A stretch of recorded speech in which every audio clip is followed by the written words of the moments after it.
बदरू के लिए विशेष समाचार में आप सभी का बहुत स्वागत। आपके साथ मैं हूं प्रिया सिंह, मेरे साथ हैं रजनी कालरा। राहुल गांधी ने विपक्षी नेताओं के फोन हैकिंग के आरोप को लेकर केंद्र सरकार पर बड़ा हमला बोला। राहुल ने आरोप लगाया कि सरकार विपक्षी नेताओं की जासूसी करा रही है, लेकिन हमें हैकिंग, फोन टैपिंग से कोई फर्क नहीं पड़ता। राहुल गांधी ने कहा, हम डरने वाले नहीं, लड़ने वाले लोग हैं। राहुल के आरोपों पर बीजेपी ने भी पलटवार किया और कहा, अगर हैकिंग है तो एफआईआर दर्ज कराएं। हैकिंग की चेतावनी के बाद एप्पल ने भी सफाई दी, कहा कि हैकिंग की कोशिश किसकी है ये हम नहीं बताते।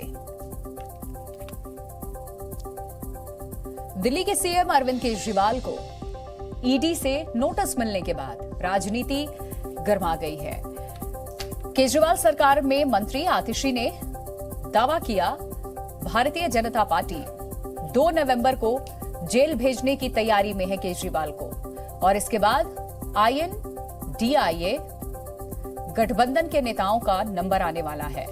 आतिशी ने बीजेपी पर आरोप लगाया कि बीजेपी दिल्ली में चुनाव नहीं जीत पा रही तो लोगों को जेल में डाल रहे हैं। वहीं ईडी के एक्शन पर संजय राउत ने एजेंसियों का गलत इस्तेमाल बताया है। आम आदमी पार्टी के आरोपों पर बीजेपी ने पलटवार किया और समन के पीछे बीजेपी के हाथ नहीं होने का दावा किया। ईडी के समन को कानूनी प्रक्रिया बताया। रविशंकर प्रसाद ने कहा कि आम आदमी पार्टी खुद को खत्म कर रही है। बीजेपी ने सीएम केजरीवाल से सवाल भी किए और पूछा कि अगर पॉलिसी बढ़िया थी तो इसे खत्म क्यों किया गया? भ्रष्टाचार किए अगर हैं तो भरना ही पड़ेगा। मराठा आरक्षण की मांग को लेकर हो रहा आंदोलन कई जिलों में हिंसक हो चुका है। पुणे में आंदोलनकारियों ने सड़क जाम कर दिया, टायर जलाकर नारेबाजी की। नांदेड़ जिले के नाय गांव में प्रदर्शनकारियों ने तहसील कार्यालय के सामने एक सरकारी वाहन में आग लगा दी। हिंसा की वजह से बीड़ में धारा 144 लागू है। इंटरनेट भी बंद किया गया। बीड़ में हिंसा के मामले में 49 लोगों को पुलिस ने गिरफ्तार कर लिया है। सरदार वल्लभ भाई पटेल की जयंती पर पीएम मोदी ने स्टैच्यू ऑफ यूनिटी पर फूल चढ़ाकर श्रद्धांजलि दी।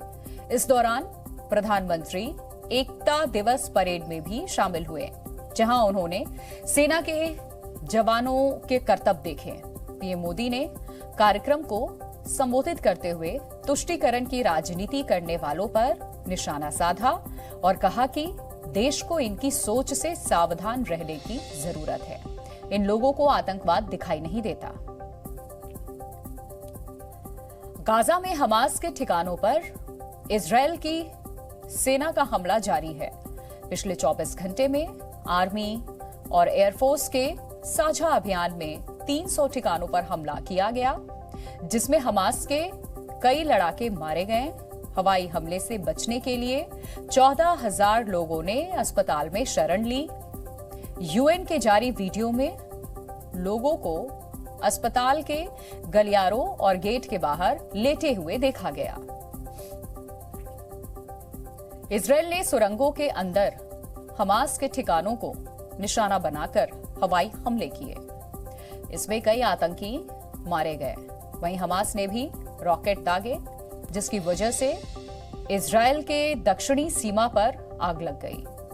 हमास का दावा है कि उसने पूर्व की तरफ से गाजा सिटी में इजरायली टैंकों को घुसने की कोशिशों को नाकाम कर दिया और उसके लड़ाके गाजा की सीमा पर इजरायली सैनिकों से लड़ रहे हैं। इजरायल ने गाजा के खिलाफ युद्ध विराम की मांगों को खारिज कर दिया। इजरायल के प्रधानमंत्री बेंजामिन नेतन्याहू ने हमास की तुलना राक्षस से की और कहा कि हमास के आतंकियों को घुटनों पर लाकर रहेंगे। 7 अक्टूबर से इजरायल और गाजा के बीच चल रहे युद्ध में अब तक कुल 9,800 लोग मारे जा चुके हैं, जिसमें फिलिस्तीन में 8,416 और इजराइल में 1400 लोग मारे जा चुके हैं। इन्हीं खबरों के साथ बधिरों के लिए विशेष समाचार में फिलहाल इतना ही। एक छोटा सा ब्रेक के बाद भी जी न्यूज पर खबरें जारी हैं। जी न्यूज।